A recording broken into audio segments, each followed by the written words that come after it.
ఇప్పుడు no cost cough syrup తో 60 రూపాయల విలువ గల ఇన్హేలర్ పూర్తిగా ఉచితం. దెబ్బకి దగ్గు జలుబు మాయం. హైదరాబాద్ కోఠీలోని మెటర్నిటీ ఆసుపత్రి నుంచి నిండు గర్భిణి మిస్ అయింది. రంగారెడ్డి జిల్లా మంచాల మండలం కాగజ్ ఘాట్ విలేజ్ నుంచి భర్త శివకుమార్ తో కలిసి ఆసుపత్రికి వచ్చింది గర్భిణి స్వప్న. ఆసుపత్రి దగ్గర భార్యాభర్తలకు గొడవ జరిగినట్లు సమాచారం.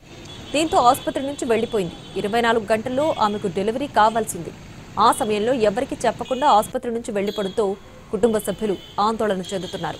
భర్త శివకుమార్ ఫిర్యాదుతో కేసు నమోదు చేసి ఆమె కోసం గాలిస్తున్నారు. నాంపల్లి రైల్వే స్టేషన్ నుంచి ట్రైన్ ఎక్కి తిరుపతి వెళ్లినట్లు గుర్తించారు. తిరుపతి వెళ్లిన సుల్తాన్ బజార్ పోలీసులు గర్భిణీ స్వప్న కోసం గాలిస్తున్నారు.